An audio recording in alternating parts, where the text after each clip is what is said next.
चलिए ध्यान दीजिए, आज हम लोग फिजिक्स का फर्स्ट चैप्टर पढ़ेंगे क्लास 10th में बैठ के। भौतिक विज्ञान का पहला चैप्टर प्रकाश का परावर्तन है। पहला चैप्टर कौन सा है? प्रकाश का परावर्तन। तो सबसे पहले हम लोग ये जान लें कि प्रकाश क्या है। क्या जान लें? प्रकाश क्या है। क्या पढ़ेंगे? प्रकाश।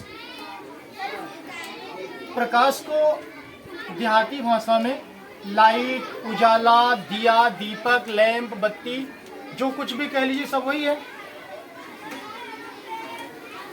एक पोएम बहुत पहले आती थी, Who has seen the wind? Who has seen the wind? मतलब हवा को किसने देखा। तो उसके उत्तर में जो कह रहा था वो कह रही थी neither I nor you, ना तो मैंने ना तो आपने। हवा को किसी ने देखा क्या? वनली फील कर सकते हैं। अभी पूछ ले कि प्रकाश को किसने देखा तो 1000 हाथ उठ जाएंगे। मैंने देखा है प्रकाश को, मैंने देखा है। लेकिन प्रकाश स्वयं दिखाई नहीं देता है। पहचान लीजिए, प्रकाश दिखाई नहीं देता है, बल्कि प्रकाश के कारण हमें वस्तुएं दिखती हैं। मैं दिखाई दे रहा हूँ, आँख खोलिए, दिख रहा हूँ। मैं क्या हूँ? वस्तु हूँ। प्रकाश के कारण मैं दिखाई दे रहा हूँ। मैं कैसी वस्तु हूँ? लिविंग। पेड़ पौधे दिखते हैं, गाड़ियाँ दिखती हैं, जो कुछ भी हमें दिखाई दे वो सब किसके कारण? प्रकाश के कारण दिखाई देता है। भैया अगर अजोर न रहे, दिन न निकले तो कुछ दिखाए? बताओ, कुछ दिखेगा क्या? अगर उजाला नहीं रहेगा तो कुछ भी नहीं दिखेगा। ऐसे सपोज करें कि अंधेरी रात में कमरे में आपको बंद कर दिया जाए, अब बगल खड़े होकर बोला जाए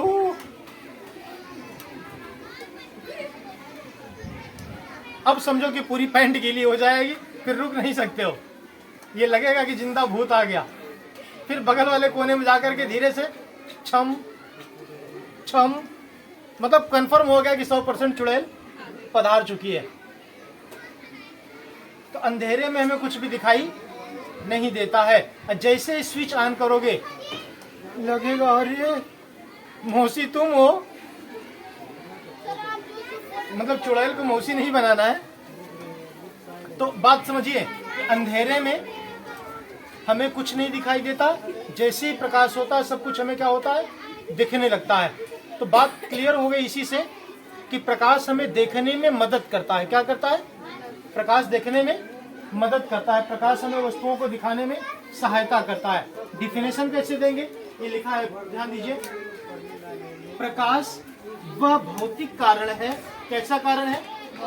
भौतिक का मतलब है फिजिकल, जो हमें नेचर ने दिया है, प्रकृति ने दिया है।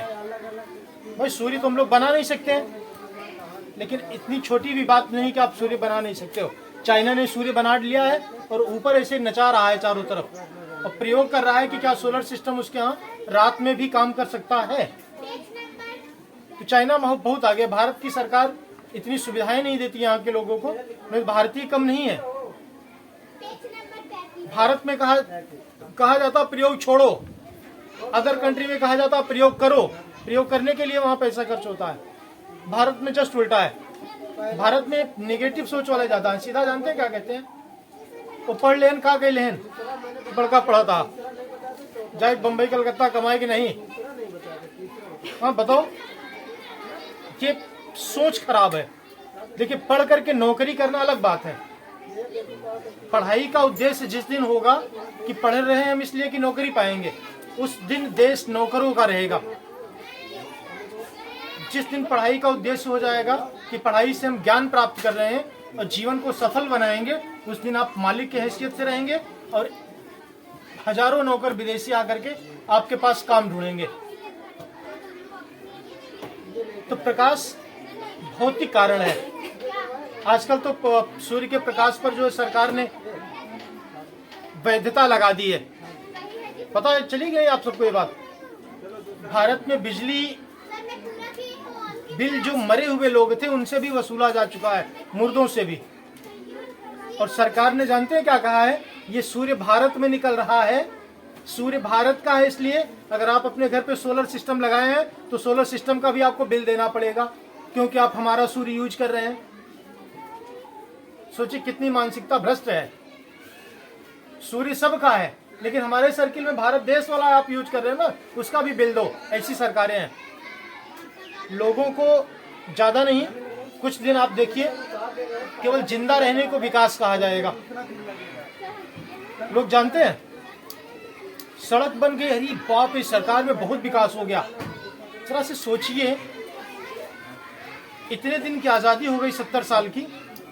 70 साल की आजादी में सड़क मेरी जरूरत है। अगर जरूरत को हम विकास कहें तो सबसे बड़ा मूर्ख कौन है भैया? अगर हमें पैंट की जरूरत है, ऐसे समझ लीजिए, हमें पैंट चाहिए और पापा ने हमारे पैंट ला दिया मेरे लिए, और हम कहें कि मैं विकास कर रहा हूं, तो ये बेवकूफी है कि नहीं? पैंट मेरी जरूरत है, मेरी जरूरत की चीज पूरा किए है ना। सड़क मेरी जरूरत है, सड़क कोई विकास नहीं है। विकास तब कहा जाएगा जब आप फैक्ट्रियां ले आइए, रोजगार पैदा करिए, लोगों को शिक्षित करिए, लोग बेरोजगार न रहे, ये विकास है। सड़कें बनना, बिजली बनना, पानी की व्यवस्था करना, ये विकास की श्रेणी में नहीं आएगा, ये जरूरतें हैं। अगर कोई इसको विकास कह रहा तो दुनिया का सबसे बड़ा मूर्ख उसे ही कहा जाएगा।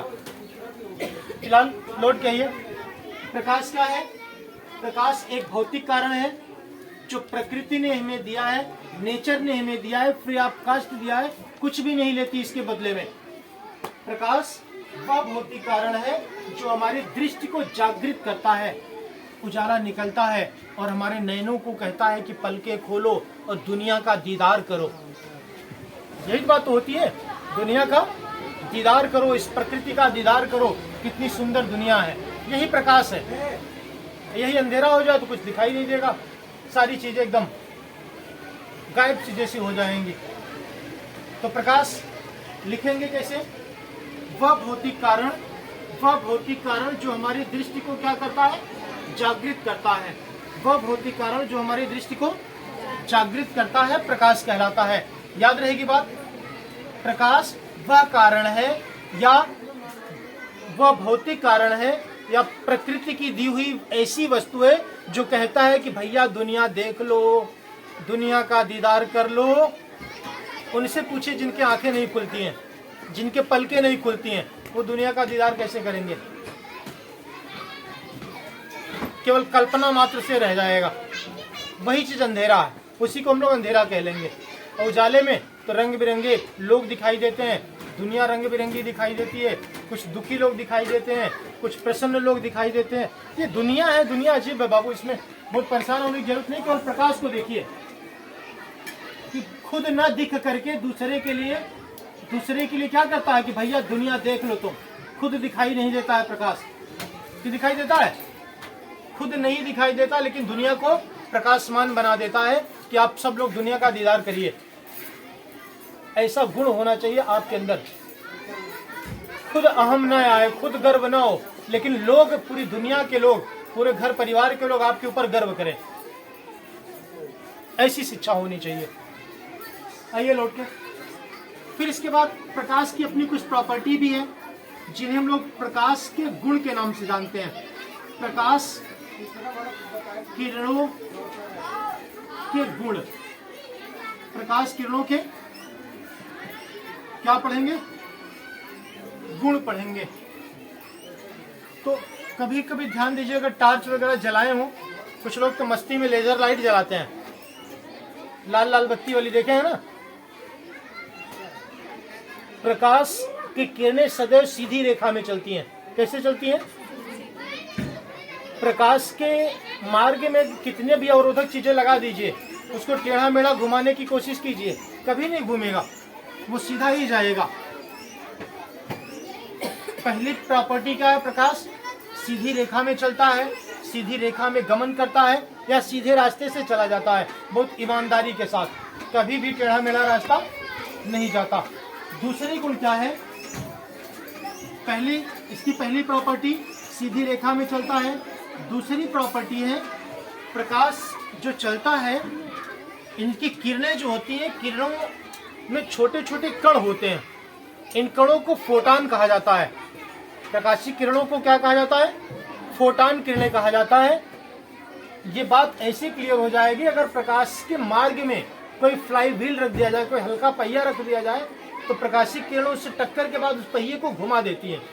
जिससे ये सिद्ध होता है कि प्रकाश की किरणों में जो है छोटे छोटे कण विद्यमान है, कणों के रूप में चलती है।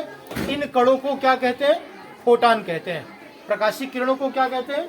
फोटान कहते हैं। भैया इसके बाद प्रकाश जो चलता है, प्रकाश जो गमन करता है, इसकी चाल जो है 3 × 10⁸ मीटर प्रति सेकंड है।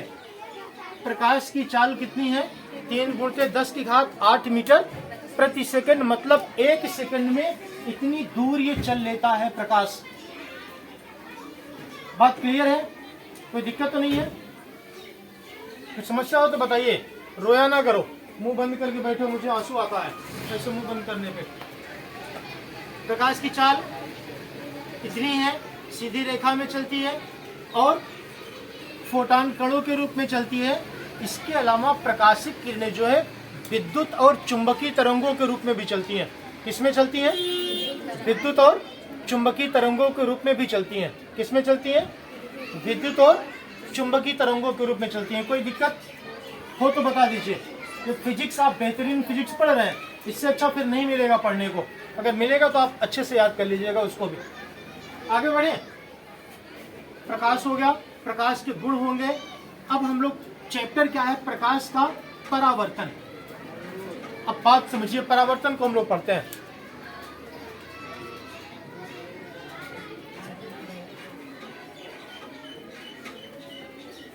अनावश्यक कि आप लोग ऐसे बैठ के सोचते रहते हो, मेहनत किया करो। परावर्तन, परावर्तन, परावर्तन को एकदम साधारण भाषा में समझ लेंगे। परावर्तन को क्या समझेंगे कि यदि आपने मुझे कुछ दिया, आपने मुझे कुछ दिया, वो चीज मैंने आपको लौटा दिया या दूसरी दिशा में फेंक दिया और कहीं फेंक दिया, इसी को क्या कहते हैं? परावर्तित कर देना, लौटा देना ही परावर्तन है। प्रकाश का परावर्तन हम लोग पढ़ेंगे, प्रकाश शब्द जोड़ करके। भैया ये आपका सन है, कौन है? कौन है? सन बेटवा वाला नहीं, प्रकाश देने वाला। कौन सा सन है? प्रकाश देने वाला। ध्यान दीजिए, परावर्तन सभी वस्तुओं पर होता है। परावर्तन सभी वस्तुएं करती हैं। कुछ वस्तुएं देर से परावर्तन करती हैं, कुछ वस्तुएं जल्दी परावर्तन कर देती हैं। परावर्तन सबसे अच्छा दिखता है प्लेन वस्तुओं पर। किस पे दिखता है? प्लेन पर। मिरर पर अगर देखा जाए, शीशा पे देखा जाए, दर्पण पे देखा जाए, तो उस पर परावर्तन बहुत तेज होता है। हम लोगों के बचपन में जानते हैं क्या होता था? किसी को बुलाना होता था ना, ऐसे घर पे छत पे बैठ कर ऐसी शीशा चमकाते थे टेढ़ा मेढ़ा करके। आप लोग भी किए होंगे, किसी को बुलाने के लिए इशारे में, या किसी को बताने के लिए, परेशान करने के लिए। होता है कि नहीं होता है? अब ध्यान दीजिए, यदि एक दर्पण ले लिया जाए, इस पे प्रकाश की किरण पड़े, देख रहे हैं, प्रकाश की किरण इससे टकरा करके फिर वापस चली गई, तो इधर से आई, यहाँ टक्कर खाई, टक्कर खाने के बाद फिर लौट गई। भैया प्रकाश का किरण जहां से प्रकाश की चली है, वो एक माध्यम से होके चली है। दूसरे माध्यम, अपने हम दर्पण को मान लेते हैं, ये दर्पण जो हमारा है, ये हमारा दूसरा मीडियम है। हम लोग दर्पण को दूसरा माध्यम मान लें, ये दर्पण है। अब ध्यान दीजिए, निर्वात से होके आई, दर्पण में टकराई, दर्पण से टकरा के फिर निर्वात की ओर चली गई। वही बात है ना? तो प्रकाश का या प्रकाश किरणों का एक माध्यम से चलकर, प्रकाश किरणों का एक माध्यम से चलकर दूसरे माध्यम में जाना और दूसरे माध्यम से टकराकर फिर पहले माध्यम में लौट आना। प्रकाश किरणों का एक माध्यम से चलकर दूसरे माध्यम में जाना और उस माध्यम से टकराकर फिर पहले माध्यम में चले आना, लौट जाना, प्रकाश का परावर्तन कहलाएगा। कोई दिक्कत हो तो बताइए। प्रकाश का एक माध्यम से चलकर दूसरे में जाना और उस माध्यम से टकराकर दूसरे माध्यम में चले जाना, प्रकाश का क्या कहलाएगा? परावर्तन। अब परावर्तन संबंधी कुछ बातें ध्यान दीजिए। क्या है? प्रकाश की ओर से किरण आ रही है, तो प्रकाश की ओर से आने वाली किरण को आपतित किरण कहते हैं। क्या कहते हैं? आपतित किरण, प्रकाश की ओर से आने वाली किरण को आपतित किरण कहा जाता है। इसे इंसिडेंट रे कहा जाता है। क्या कहते हैं? आपतित किरण कहते हैं। भैया टक्कर खाई, टक्कर खा करके दूसरी दिशा में चली गई, लौट गई, उसे परावर्तित किरण कहते हैं। प्रकाश की ओर से आने वाली किरण को आपतित किरण, दर्पण से टकरा करके दूसरी ओर जाने वाली किरण को परावर्तित किरण कहेंगे। कोई दिक्कत है बताइए? भैया प्रकाश की तरफ से आई, शीशा से टकराए, टकराए कि फिर चली गई कोनो ओर, यही तो हुआ प्रकाश की परावर्तन। जाने वाली किरण को क्या कहेंगे? परावर्तित किरण कहते हैं। आने वाली किरण को आपतित किरण, टकरा करके दूसरी ओर जाने वाली किरण को परावर्तित किरण। आने वाली किरण को इंसिडेंट रे, जाने वाली किरण को रिफ्लेक्टेड रे। अगर आपतित किरण परावर्तित किरण के बीच में एक छोटी सी रेखा खींच दी जाए, एक रेखा खींच दी जाए, एक सीधी लाइन खींच दी जाए जो इन दोनों को बराबर भागों में बांटे, इस भाग को क्या कहते हैं? प्लेन कहते हैं। हिंदी में क्या कहते हैं? अभिलंब कहते हैं। क्या कहते हैं? अभिलंब। इस किरण को क्या कहते हैं? आपतित किरण। क्या कहते हैं? आपतित किरण कहते हैं। जाने वाली किरण को क्या कहते हैं? परावर्तित किरण कहते हैं। और दोनों के बीच में खींची गई रेखा क्या कहलाती है? अभिलंब कहलाएगी।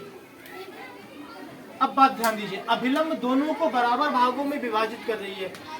अभिलंब दोनों को बराबर भागों में विभाजित कर रही है। बहुत ज्यादा ध्यान लगा के नहीं पढ़ना, अगर पढ़ोगे तो नहीं आएगा। समझने की कोशिश करिए। मेरे चेहरे पे ध्यान ना दीजिए, थोड़ा बहुत अच्छा नहीं है। ध्यान केवल बोर्ड पे दीजिए, जो समझने वाली बात है उस पे दीजिए, जहां से कुछ मिलना है। प्रकाश की ओर से आने वाली किरण आपतित किरण, टकरा करके दूसरी ओर जाने वाली किरण परावर्तित किरण। आपतित किरण और परावर्तित किरण के बीच खींची गई रेखा, आपतित किरण और परावर्तित किरण के बीच खींची गई रेखा, डाला गया प्लेन अभिलंब कहलाएगा। क्या कहलाएगा? अभिलंब कहलाएगा। कोई दिक्कत हो तो बताइए। अब लौट जाइए। अब देखिए एंगल बना रहे हैं। एक एंगल ये बन रहा है, एक एंगल ये बन रहा है। बन रहा है दोनों के बीच में कोण, कोण बन रहा है कि नहीं बन रहा है? अब अगर हम लोग चाहे जिस भाषा में, मान लीजिए इसको हम लोग ओ कह दें, ओ फॉर ओरिजिन, आपतित किरण को ए से रिप्रेजेंट करें, अभिलंब को बी से, और परावर्तित किरण को सी से रिप्रेजेंट कर दें। कोई दिक्कत? कभी भी किताब की भाषा पे ना जाइएगा, ना तो मास्टरों की भाषा पे जाइएगा। मास्टर उस्टर अच्छे नहीं होते हैं। आप समझिए और खुद इसे उत्तर देने का प्रयास करिए। इसलिए कहावत है ना कि गुरु क्या गुड़े रह गए, चेला चीनी हो गए। तो चेला से भाई, चेला को आगे निकलना ही चाहिए। भैया देखिए, ध्यान दीजिए,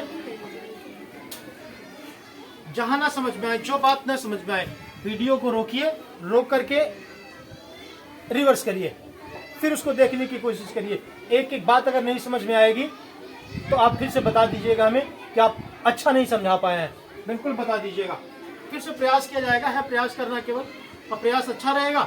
इसे आप कहने की जरूरत नहीं है, लाइक शेयर और सब्सक्राइब करते ही हो, उसमें कोई कहने की बात नहीं है। हाँ, ये भीख स्वरूप नहीं चाहिए, ये दक्षिणा स्वरूप चाहिए। आगे भैया देखिए, दो एंगल बन रहे हैं। एक बन रहा है ए, कहां से एंगल, क्या क्या बन रहा है? Angle A O B, angle A O B दिख रहा है, ए ओ बी एक एंगल बन रहा है। दूसरा एंगल कौन से बन रहा है? बी ओ सी, बी ओ सी दूसरा एंगल बन रहा है, एंगल बी ओ सी। बाबा ए भैया इधर देखा, अभिलंब हमारा जो है, अभिलंब दोनों के बराबर भाग में बांटत बा। अभिलंब दोनों को बराबर भाग में बांट रहा है कि नहीं बांट रहा है?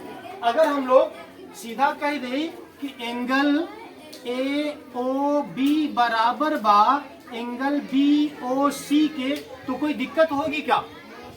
कोई समस्या होगी? एंगल ए ओ बी बराबर बा एंगल बी ओ सी के। कोई दिक्कत है क्या? अब भैया प्रकाश की ओर से आने वाली किरण आपतित किरण है, इनके बीच में खींची गई रेखा अभिलंब है। अब अभिलंब और आपतित किरण के बीच, अभिलंब और आपतित किरण के बीच बना कोण आपतन कोण कहलाता है। क्या कहलाता है? आपतन कोण कहलाता है। आपतित किरण और अभिलंब के बीच बना कोण आपतन कोण कहलाता है। इसको आई से रिप्रेजेंट करते हैं, इंसिडेंट एंगल बोलते हैं। दूसरा कोण क्या है? बी ओ सी, ये भी एक एंगल बन रहा है। परावर्तित किरण और अभिलंब के बीच बना कोण परावर्तन कोण कहलाएगा। परावर्तित किरण और अभिलंब के बीच बना कोण का कहलाए?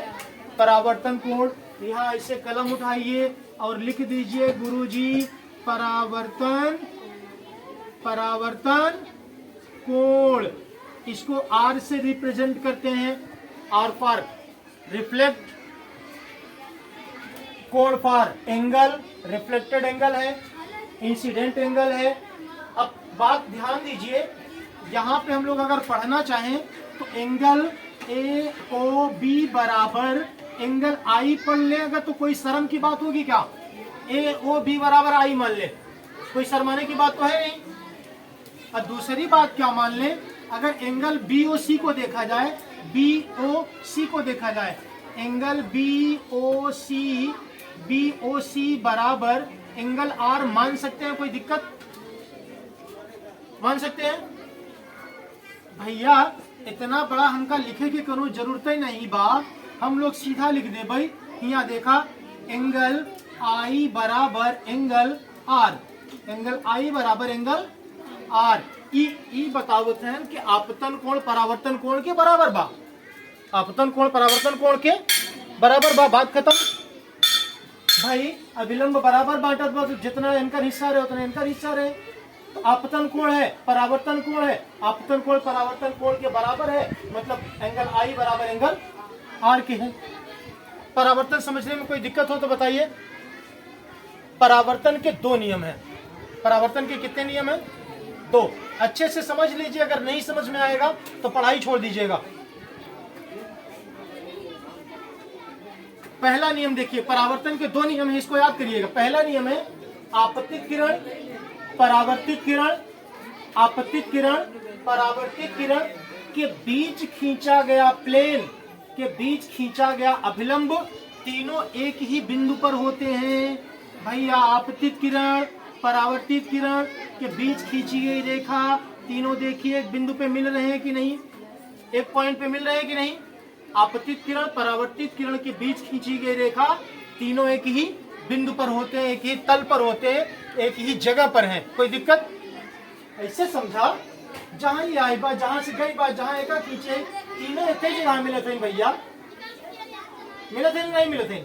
तब कह रो रहे हो। आगे पहला नियम है आपतित किरण परावर्तित किरण के बीच खींचा गया विलंब तीनों एक ही तल में होते हैं। दूसरे का नियम सीधा लिखा बा, आपतन कोण परावर्तन कोण के बराबर होता है, एंगल आई बराबर एंगल आर। अब कोई समस्या हो तो बताइए। अगर न समझ में आया हो प्रकाश का परावर्तन तो मुझे कमेंट में बता दीजिएगा, और ऑफलाइन क्लास में रहेंगे तो सामने से बता दीजिएगा। कोई दिक्कत होगी तो बताइएगा, ठीक है।